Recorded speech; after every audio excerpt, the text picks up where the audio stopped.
before we start, I got to tell you, my uncle Marty, he's a Villanova alum. He graduated from Villanova. He is the biggest Villanova fan. He got two cats. I'll text it to you, Archie and Jenkins. Those are his two cats. He got. I'm gonna send it to you right now, because bro, it's and he's got. Bro, you can send me that, bro. Oh man, that's all right right there. Yeah, and he's got a picture of your shot in his family room, like blown up, like right on his family room. As soon as you walk in, it's the first thing you see, which is just love. Man, tell him we love and appreciate him for sure, man. That's love. Yeah, That's super love. and I'm a Sixers fan, and he is always busting my chops about the New York Knicks and Bridges getting traded. Like, I can't believe we just traded him. Like, what do we do that for, bro? Because man, I feel like at the time it was a lot of people making decisions that didn't really know what was going on. And I feel like that happens a lot in basketball. It's kind of like TV now. It's like TV before. It's just like so many people who kind of never really played, just giving their opinions or just saying what they watch. Yeah, And so I kind of feel like that's how it is in front offices across all sports. Because let's be honest, like there's more normal people in the world with zero athletic ability than there are athletes who can play at an extremely high level. So just off of sheer numbers, there's going to be more people working in those positions just because there's more of them. Like that's just the reality. yeah. So hopefully we can get the Sixers and everybody making decisions like that across all sports. At least if you don't know, just ask. That looked like the decision that was made by somebody who just had no clue. What they're doing. Yeah, dude, that hurts me Yeah. to this day, bro. Like, I think it was Brett Brown. I think he was the GM at the time. That hurts me to this. Yeah, see? Yeah, like my uncle's always busting my chops about it, and this is a surprise. He doesn't even know I'm doing this, so I can't wait till I send him a clip of this, and he's gonna lose his mind. No, that's awesome, man. Tell your uncle we appreciate him for sure, though. That's love. Yeah. That's real love. All right, so we'll get started.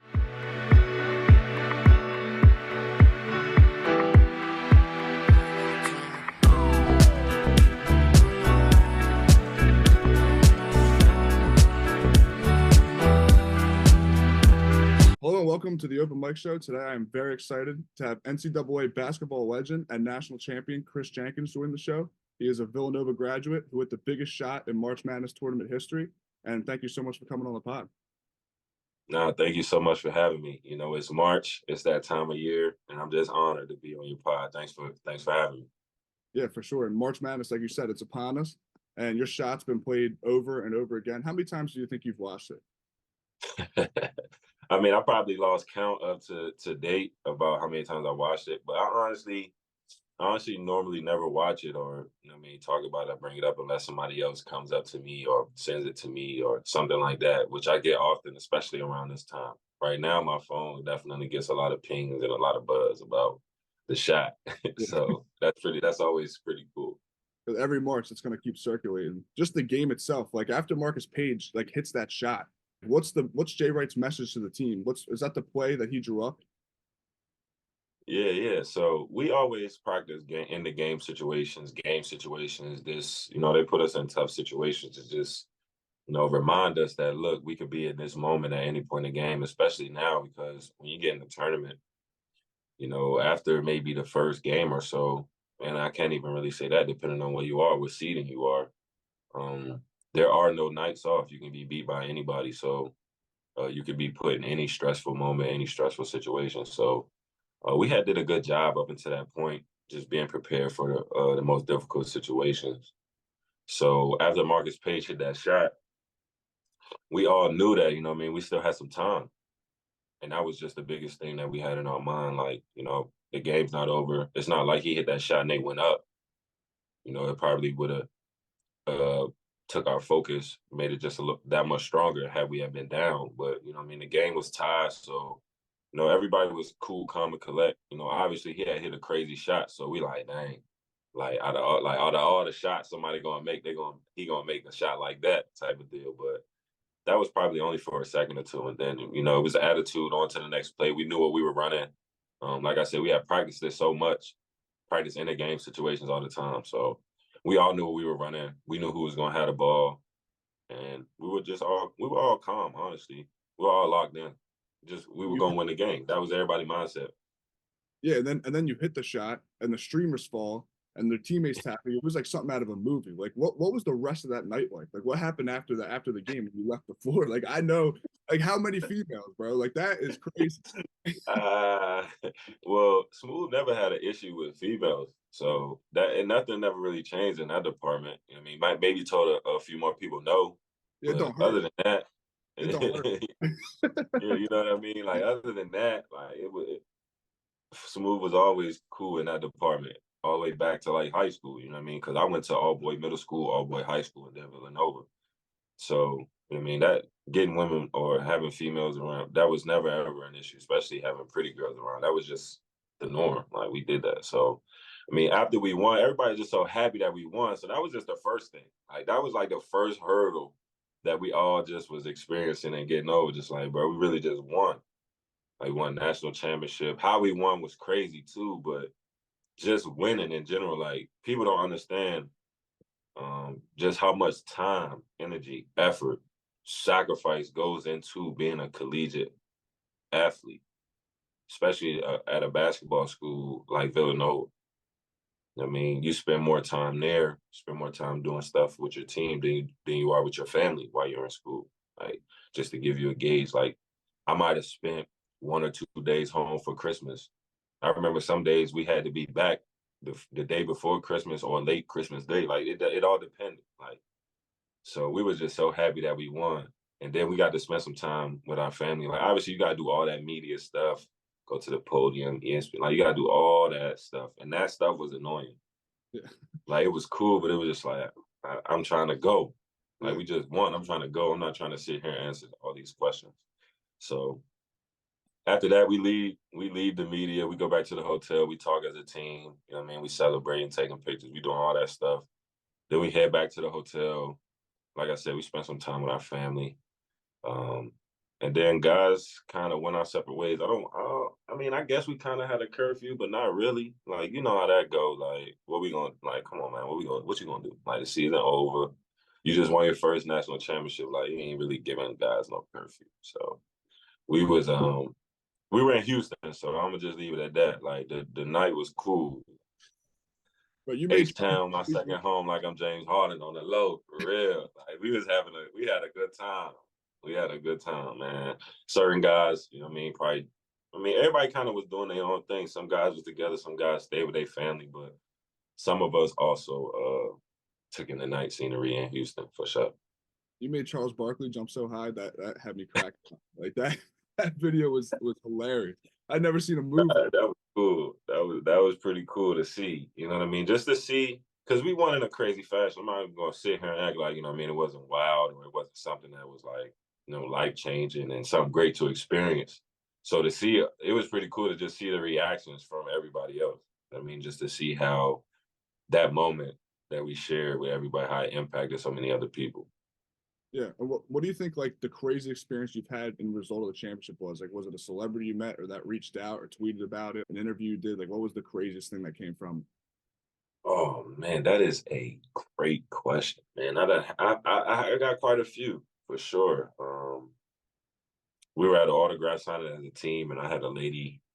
We were our time was getting ready to end, and she kind of didn't want us to go, so she like kind of threw her kid at me. That was kind of crazy.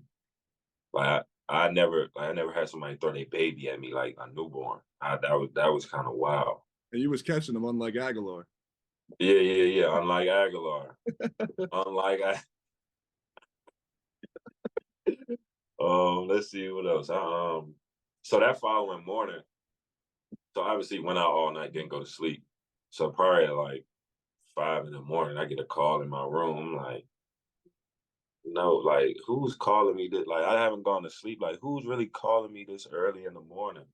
It's our media guy, Mr. Sheridan. He like, yeah, Coach Wright not gonna be able to do the interviews in the morning, so you gotta do them. I'm like, what you mean? Like, what are the interviews? Like, what you mean he can't do them? And why I gotta go? And it's 5 in the morning. Like, is this why? Like, you gotta have a good reason to be calling me at 5 in the morning, off of no sleep. And we had just won a championship, just had a good, like, you need to have a very important reason to be calling me at 5. So then he like, nah, it's Good Morning America and Mike in the morning. So I'm like, oh man, all right, like, So I did Good Morning America off no sleep.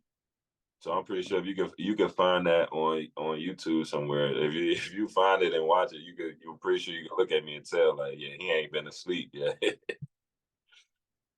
So that was pretty cool. And then I don't know, we went to the ESPYS, so at the ESPYS, everybody know what you did. So just to get, Robert Ory came up to me and was like, you know what I mean? I'm thinking like, yo, what's up, Mr. Big Shot? Da, da. He like, nah, I want to shake your hand because you got the biggest shot. And I'm like, this Robert Ory. Like, wow. That was a moment that was kind of like, dang, like people really respect the work. Like, you know what I mean? They respect what we did because a lot of those old school guys stayed in college for 3 or 4 years. So they understand the grind of staying in school and trying to win a national championship and being a part of collegiate sports, especially before it became a different time now. So, to me, Reggie Miller, DeAndre Jordan, Shaq, Charles Barkley, and all them on the red carpet at the ESPYS. To be there for Kobe and Peyton Manning to go up on stage, to be there for the LeBron, CP3, Melo, and them talk on stage. I mean, to be sitting in front of Caitlyn, to be sitting behind Caitlyn Jenner, who's now Caitlyn Jenner. That's who I sat behind at the ESPYS. So, all things like that was just like, eye opening. Just like, wow, like this is what can happen if you just work hard and make a name for yourself in any profession, not just basketball. Just when people think that, you work hard and you bring value and you hold yourself to a certain standard, it's amazing to see how many people respect that. Even people who've done prominent things in their own life, to see them respect something that we did as a team, and then but to come up to me individually at certain times, I thought that was pretty cool. So those are just to name a few, like just a few moments that I was just like, yeah, this is kind of crazy.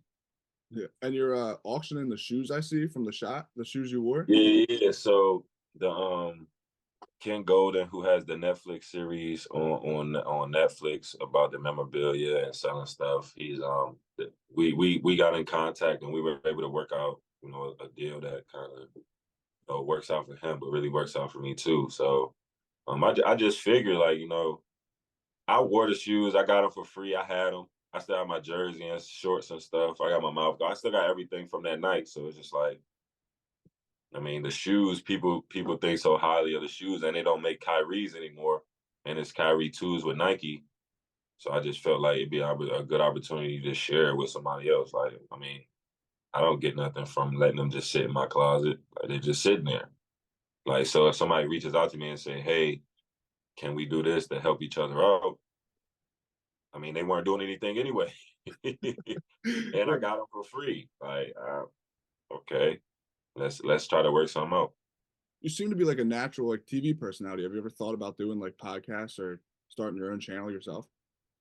Yeah, I definitely thought about maybe how cool it would be to do like a college basketball podcast and only talked about like obviously talk to people about their careers or whatnot, but mainly just talk to like top guys or guys that had great college careers about funny stories, moments, and just like their big moment. Like, so I would want to interview or have a podcast that just talks about college moments, like whether they be big, small, or funny, just college moments.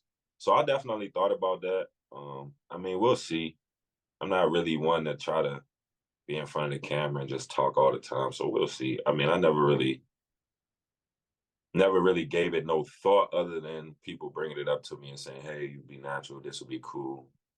Um, I got a good relationship with Jay Williams, who on ESPN. We talk from time to time. I talk to Doug Gottlieb, who works for Fox. We speak from time to time. So I don't know. That's definitely something that I could see myself doing, but I don't know. I feel like TV stuff, they try to make it scripted a lot and this and that. Whereas if I do stuff like that, then you got to kind of just let me be myself, or it's no point. Yeah. Because I No see point at all. Jalen Brunson and Josh Hart started their podcast, The Roommate Show. Have you checked that out? Yeah, no, I did get a chance to check out a good bit of the episodes, man. They doing a great job. They're doing a Yeah. great job. They're showing some of their personality. They had some great guests on there. I mean, They killing it. They killing it. It's only going to grow. It's only going to get better, especially with the success that they're having in New York. I mean, who would ever thought the Knicks would have been good in my lifetime? They've been good probably a handful of years. I just turned 30. So, and they're good because of Nova guys. It's team ball. It's different. And like the reason I bring it up is because I had the chance to meet Josh at a Sixers game after you guys won. And he was like super. I had the worst bowl cut in the world, by the way. I was like 16, ran up to him with the worst bowl cut in the world. Like, yo, let's take a picture. I like looking back on it, he easily could have gave me like a stiff arm, been like, get the hell out of here. But because I've been listening to the podcast that they have, and they're like always on Josh about not being like the typical Villanova way player. Like apparently Dante Yeah. swung a weight plate at his head and he threw Jalen through double doors and him and Mikal got into it. Like, did you ever get into it with Josh? Like, do you have a Josh Hart crazy memory? Nah, man. Me and Josh, we were just super competitive. That's kind of just where it started and ended. You know what I mean? Because we came from the same area, same year. You know what I mean? Played against each other once in high school. So it was always just competitive. But I do remember those stories. Those stories are funny for sure. And all of those did happen. I was there for all of them.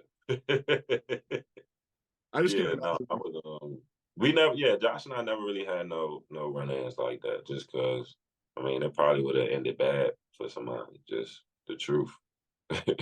and you was the same class, so maybe he was just picking on the youngins. Yeah. Yeah, Yeah, but Josh was also like just super competitive. So like, I mean, stuff happens when you go out there on the court competing and stuff. You know what I mean? So really hold too much against anybody when stuff happens on the court like that. Because like that, we all could have a moment. Like you know what I mean? Emotions are high, tensions are high. I mean, nobody's perfect. So yeah, I mean, you could push somebody, swing at somebody. I mean, that happens. So 100%. No, that's like, I was shocked. When I met him, he was super nice. And I met Daryl Reynolds also. Daryl Reynolds was super cool. yeah. I met him again actually. I had to do security for Villanova basketball. I went to Newman. They made us do security, and like Okay. quick little funny story. This ain't even a question, but I had to do security after the 18 team won, and I was at the Yeah. football game this time, and they brought the whole team out, Jay Wright, everybody, right? And my job as a security is to make sure people aren't begging you guys for pictures and begging the team for like I hounded all that. somebody. Yeah. Yeah. So next thing you know, Phil Booth's behind me. And I'm like, yo, Phil. I'm like, yo, good season. Like, tell Josh he sucks at Fortnite. Like, just like chirping with him, right? He's like, yo, let's take a picture. Like, you want a picture? I'm like, yeah. So here I am. My job's to tell people not to take pictures. Yeah. I'm over here taking a selfie with Phil, and they're booing the hell out of me. They're boo. Like, dude, they're throwing stuff at me. I'm like, I gotta get out of here, dude. Like, it was bad. I'm telling everyone, back up, back up, back up. Meanwhile, I'm like super unprofessional, just a college kid sniping a pic with Phil Booth. But that was funny, bro. Are you in contact with any of them? Like, are you still close with all of them? Yeah, nah. We still talk. You know, people got lives and things be going on, but like we're all still cool. Like, you know what I mean? When everybody get a chance, we'll hit each other back. We talk, all that stuff. So, you know what I mean? We get back in the summer, guys, try to see each other. We go back to Nova, things like that. So we definitely stay in contact. You know, everybody's busy, everybody got things going on. So, you know, we definitely still kind of find time to reach out and check on each other and see how each other doing. How about the team now? Like, have you been involved with the team at all now?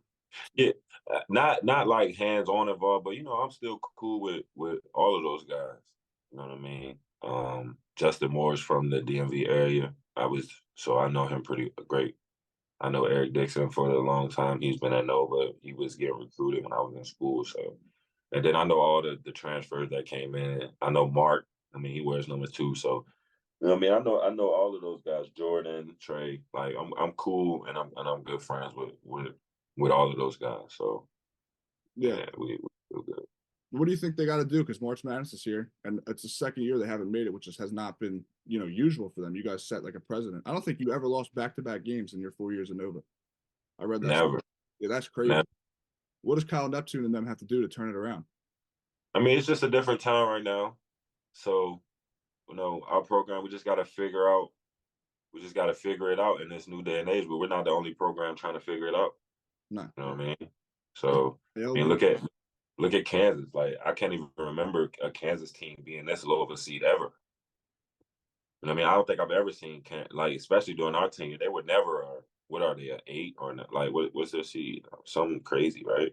So, I mean, same thing with Duke. We can look at North Carolina. Like, all these teams aren't Kentucky. Like, all the teams like aren't the same across the board. Like, college basketball has changed. new rules, new portals, and all things like that. So I feel like the only thing we have to do is we just gotta continue to recruit the kind of guys that fit what kind of program we want to have. We may have to change up a little certain little things within the offense just because, you know what I mean? I feel like Kyle has to coach his way instead of trying to do things similar to Coach Wright. I feel like he just got to go all in with how he coaches and what he wants to do, especially offensively. So yeah, I just think we gotta recruit the same kind of guys, and we kind of got to get the underdog guys and get them NIL and keep them around. And you know what I mean? That's just how our program's been. Guys stay around a year, 2, 3, 4.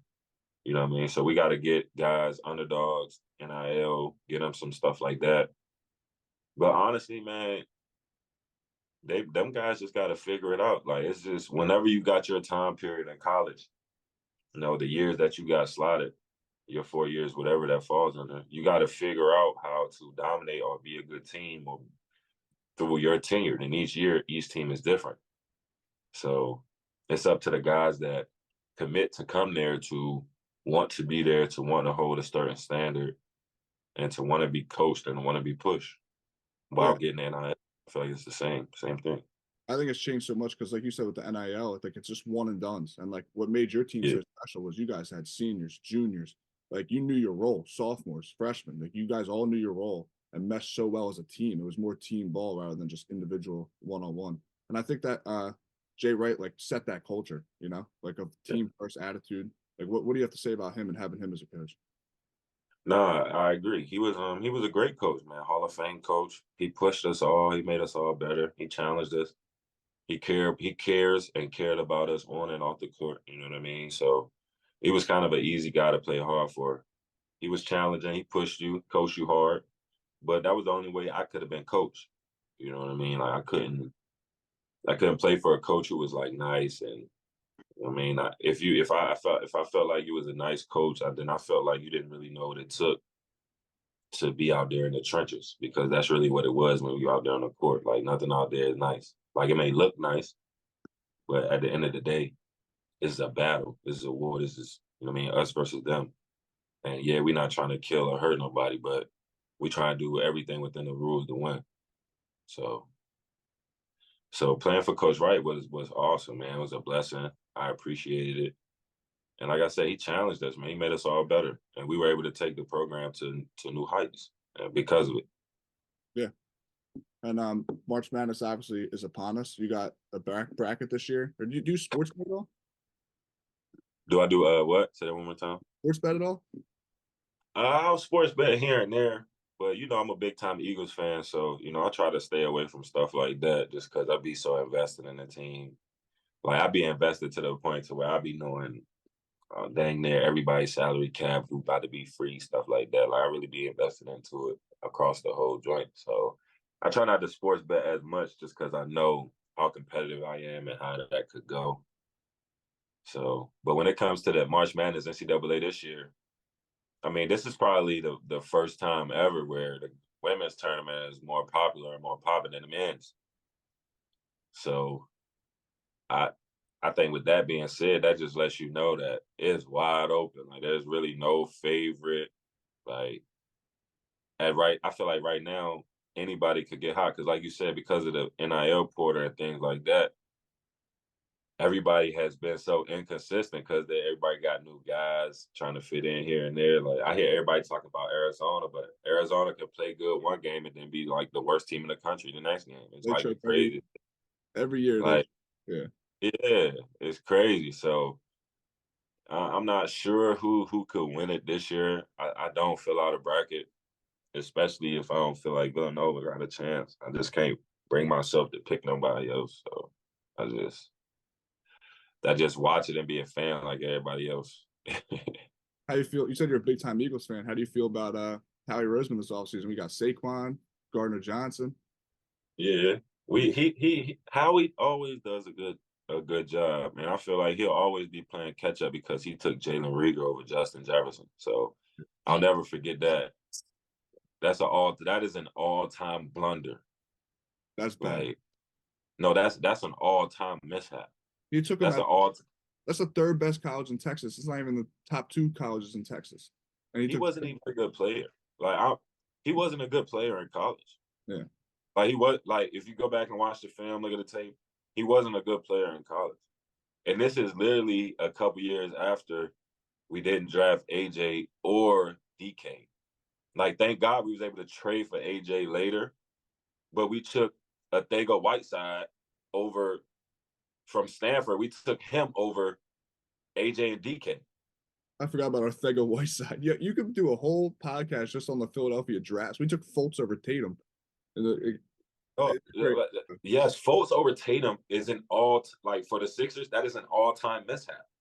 Yeah, that's like bad. that is an all-time miss. Like that'll always be talked about. Like, yo, man, this is probably one of the worst picks ever. Yeah, ever. Like, they took 2 guys number 1, Simmons too. Now Simmons got all-stars and stuff, but like they took 2 guys number 1 who couldn't shoot. I've never seen that happen. 2 point guards, number 1 pick who can't shoot. How? What? I've never ever seen that before either. And yeah, Ben Simmons got a few all-stars, but that didn't work out either. That's what I'm saying. That was still a bad pick. Like it turned out to like, yeah, he helped the franchise for do what? Get to the second round? He's the number 1 pick. Like nobody trying to hear that.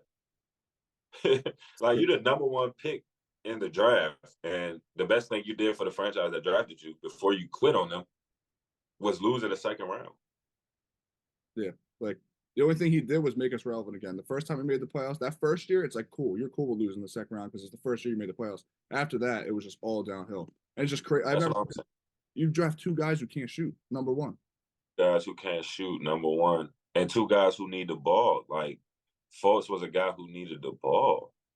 Ben Simmons was a guy, if he didn't have the ball and he wasn't playmaking and creating on offense, like you said, he can't shoot. So if he don't got the ball to make plays, and like, what is he gonna do? Yeah, it was one of the rarest things in sports. Like I was at the preseason game where Ben hit that first 3, and we was all giving him a standing ovation cheering. And then I was at the opening night against Chicago. It was like late in the 4th quarter when Fultz played, and he hit a 3, and we were all giving him a standing ovation. I'm like, we're out here giving standing ovations for a guy hitting a 3 in the NBA. Like that'll never happen again. Like unless like it's a big time center that hits one that like never shoots them, but like that'll never happen again. Like number 1 picks getting standing ovations for hitting a 3. 2 number 1 picks, man. 2 of them. And we traded to get Fultz. Like we could have just took Tatum. We traded up. We had the 3 pick. We traded up for the 1 and took Fultz. And see, but this is kind of the business that don't nobody really talk about. So y'all traded with the Celtics. The only reason the Celtics traded y'all was because they said, look, we won't take Tatum. We want Fultz. That's the only reason they made the trade. Yeah. So my thinking is GMs are slime balls anyway. Yeah, we're not taking Tatum. We're not taking them, y'all. We're going to take Fultz with the number 1 pick, Jason Tatum. Thank you. Like, what are you talking about? Like, come on, man. What you talking about? Like, we like they do it to players all the time. Yeah, we're not gonna cut you. Daryl Morey is notorious for this. Yeah, we're not gonna cut you. You a great dude. We're gonna keep you around. 20 minutes later, traded to such and such. Like, yeah, it just happened all fast. It's so like, nah, bro, you just told me to my face you wasn't gonna do it, and you still did it. So they'll do it to players. Like, you might as well just do it to the organization then too. Like, Daryl Morey did that. He did it to James Harden. He told him he was going to pay him. He didn't pay him. He just did it to Pat Bev. Like, yeah, they're slime balls. It's crazy. That's what I'm saying. Like it's kind of like the Jerry Krause guy. God rest his soul. It's just like, you're the GM of a dynasty, 6 championships. Nobody likes you. Nobody. Like, bro, come on. Like, clearly you're not a good person to be around. You orchestrated 6 championships. Like, you helped put together a team, an organization that won 2 3-peats, and none of the top players like you. Scottie Pippen. That tells us something. Scottie Pippen getting paid nothing. Yeah, this tells us something about said individual. I'm sorry. Now, the coldest thing they do nowadays with social media is the Twitter thing. Like, I can't imagine like having a house, having a family, having kids in school, and all of a sudden it's like you've been traded to the Utah Jazz, and you don't even find out from them. You find out from Twitter, like Adrian Wojnarowski, like that's cold, or like Ian Rappaport, any of them. Like you're just sitting at your home, kids are in school, and now you got to find a whole different school, or you got to move out. That's what's crazy to me. Yeah, no, I mean it can be a tough, nasty profession, man. I tell people all the time in the sport, like in business or in the corporate world, like usually people have to have a reason to fire you. Yeah. Do you think professional sports are rigged? Like now, I know you said you bet. I bet. Like, do you think it's influenced by refs a lot or not? Like by Vegas? I mean, I feel like referees could always control the game if they want to. I mean, that's one thing. Like referees always had that power to where it's up to their judgment to make a call or not make a call, and you can't really question somebody just like there's no guideline for me to say, hey man, your judgment, like how dare you have this judgment after you went through all the official schools and things like that. So I won't necessarily say that it's rigged. Obviously there's things that happen that are less than ideal, and it'll make it look like, okay, like they screwing with us, or this happened, or this is rigged, or NFL script and things like that. But I always tell people, if the NFL had a script, right? If it was rigged, if the NFL had a script, you don't think the Dallas Cowboys, with how popular and how much money, them winning would be a part of the script? It would help the league. Yeah. It would. If the Cowboys won the Super Bowl, it would generate more money for the league than any other team winning the Super Bowl. Yeah, but how about the other way around? Because Taylor Swift generated a lot of money for Kansas City. Maybe they look at it as, well, Dallas already has such a big fan base. They're already like giving us so much money that what's the difference if they win or not? They're already good. They're giving us money. Let's make the Kansas City Chiefs good. Like, you know what I mean? Like all of a sudden you got Taylor Swift, you got all this hype around them in Kansas City, you know? But here's where I go to ask you: was it rigged? So was Andy Reid the only person that had the scout sheet on Patrick Mahomes? It's a great point. But he Because is he he is the only person to win 3 Super Bowls down by 10 every single time, every game. He was down by 10. That is crazy. No, that's crazy, but it's like, what calls happen to have us like, dang, like they cheating right there. It was just him outplaying the other guys. Well, That's what it was. Like the Mahomes, like I don't know. I would look at Brady and Belichick stuff and say that their stuff would be a little bit more tainted. Like they got caught cheating twice. You know what I mean? Like yeah. The Super Bowls ain't not once. Astros They cheated. got That's all I'm they saying. cheat. They was cheating bad. It was yeah. That's all I'm saying. They was cheating bad. So I'm saying that if certain things are rigged, I mean, like I say, things can happen to make it look like that. Like the Saints losing to the Rams that one year off that call. Like a Saints fan could be like, "Yo, man, Yeah, come on. like, come on, like, if y'all don't think it's rigged, then." But my rebuttal to that would be, "Bro, they miss calls all the time. Yeah, no, you're right. They literally they could call hold in every play. Sure. Like you could literally call a hold on every single play. Just like the Eagles when we lost to the Chiefs, and they called the holding on Bradbury. That was the only hold call they called all game. Like it would be easy to be like, "Yo, man, this shit is rigged." But then you think about it, it's like, I mean, he grabbed the shit out of him. Like, He did. But for for that game to end like that was brutal. Like just no, for no, it hurt my soul yeah. to watch us lose like that. Really knocked all the air out of my body. Like, no way they just called that. And the only thing that had me upset was like, I know this wasn't the only hold of the game. This the only hold that y'all called, Yeah. and that's what had me the most upset. That's a great example. But I really appreciate you taking the time to do this. I'm gonna let you watch March Madness. We'll turn on the game. I got one last thing for you though. I want to read this. It came full circle. I'm gonna send it to you. But back in February in 2022, I tweeted at you. We've been following each other on socials for a while. I noticed that. Yeah. But I gotta find it. I tweeted at you. Here it is. I said it was February 15th, 2022. I said, yo, can you sign this for me, my guy? It was this jersey right here. Villanova jersey. Yeah, that's dope. That's a good throwback right there. Yeah, right. I said, "Yo, can you sign this for me, my guy? Because it's number 2." You remember what you said? Because you answered. I don't remember. You said Randy Foye has to sign it first. He's the original number 2. As a fact, he got to sign. If you want me to sign that jersey, Yeah. got to sign it first for sure.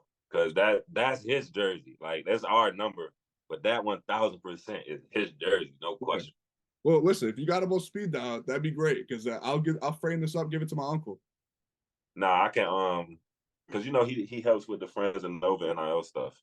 Yeah. So whenever I'm around school, I definitely see him a good bit. So if we could ever coordinate that, I could get that taken care of for you for sure. Yeah, no, I appreciate it. Yeah, no rush at all. That'd be a sick For sure. gift with my uncle. He's got already your picture hung up on the family. Imagine this frame with Randy Foye. Nah, for sure. I can definitely are you you around school? Like do you stay around school? But I live in Jersey, like around Cherry Hill. I live in Marlton. Oh, nah, you right there.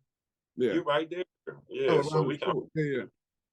I'm I'll actually be in that I'm in New York right now because I got a Villanova alumni event to go to at 4 from 4 to 7. And then I'll actually be in Philly for like a week or two coming up. So we could definitely arrange to meet somewhere and then I could get that taken care of for sure. Yeah, that would be love. Well, thank you so much for coming Nah, on the pod. And stay tuned for more content of the Open Mic Show. I'm going to start releasing more. And I really appreciate you coming on. thank you, man. God bless you. Y'all take care. I really appreciate y'all.